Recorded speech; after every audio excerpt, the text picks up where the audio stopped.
สวัสดีครับนี่คือรายการสาระตะลุงรายการที่นำเสนอความรู้เกี่ยวกับเรื่องนั่งตะลุงมอบเป็นความรู้แก่เด็กเยาวชนและผู้ที่สนใจเกี่ยวกับเรื่องนั่งตะลุงครับ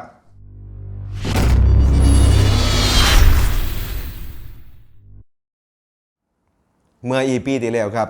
ท่านได้รับชมเกี่ยวกับการออกหรือซี่โครงนั่งจัดสิ้นโซนคารินไปแล้วใช่ไหมครับถึงที่นี่ครับนั่งจัดนี้หรือว่าอาจารย์จัดนี้ท่านได้รักษาขนบธรรมเนียมแบบทรงกล้าไว้อีกอย่างหนึ่งซึ่งท่านก็ได้นำสิ่งเหล่านี้ครับมาได้ต่อให้คนรุ่นหลัง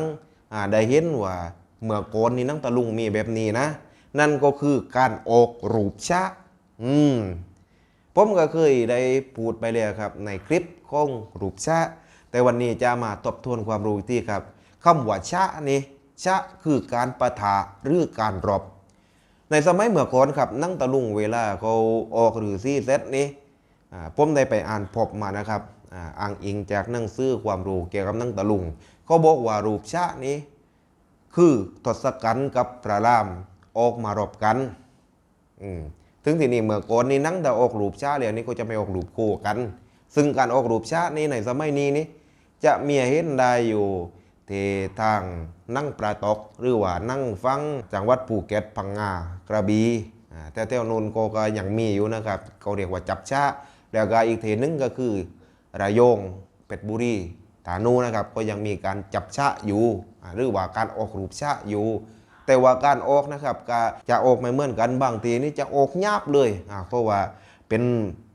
วัฒนธรรมเป็นธรรมเนียมของเขาจะออกพนันแต่ว่าทางของบ้านเรานี่ครับทางของทางจังหวัดสงขลานี่จะมีทวงทาจะมีลีลาจะมีทำนองออกตามเพลงเน้นจังหวะถึงที่นี่นะครับใครที่ไม่เคยเห็นนะครับผมอยากจะมานำเสนอให้ท่านชมว่าการออกรูปชาตินี่เขาออกกันปันปรือเขาเยี่ยงกันปรือเขาเชิดปันปรือเขารบกันปรือเพื่อว่าคลิปนี้ได้เป็นประโยชน์กับนายนั่งหลายๆคนครับนำไปปรับใช้เอาเลยครับสำหรับการออกรูปชาตินี่ครับในคลิปนี้จะสนุกแค่ไหนจะเป็นความรู้ให้ฐานได้หรือไม่ครับก็ไปรับชมในคลิปครับแต่ก่อนจะไปรับชมครับเหมือนเดิมครับธรรมเนียมข้อขาพันต่างคนละ1 ไลค์ก่อนกดไลค์แล้วไหมกดไลค์แล้วกดไลค์ไม่ใช่กดไลค์โยนนะกดไลค์นี่ครับกดถูกใจนี่กดถูกใจเซตที่นี่ก็กดติดตามเซตที่นี่ถ้าเคยมีคำถามอะไรนะครับอยากให้ผมทำเกี่ยวกับเรื่องอะไรก็คอมเมนต์ตั้งไว้ได้ครับต้องขอบคุณคลิปนี้จากนั่งปรีชาโซรำดวนหรือน้องมิ้งด้วยนะครับที่ได้นำคลิปความรู้ดีๆนี้มาให้ผมในใต้ต่อไทยแกท่านผู้ชมได้รับชมกันเอาเลยครับก็ถ้าพร้อมกันเลยครับกดไลค์แล้วกดติดตามแล้วก็ไปรับชมกันเลยครับ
ละครับเป็นอย่างไรกันบ้างครับกับการออกรูปช้า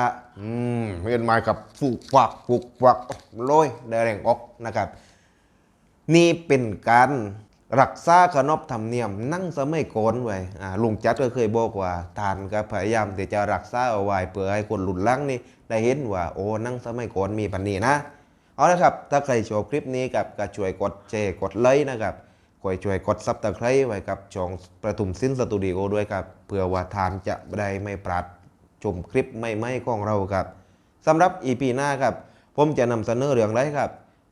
ก็ขอให้ติดตามกันหน่อยด้วยนะครับสำหรับ EP นี้ขอกล่าวคำว่าสวัสดีครับ อะไรที่สาอี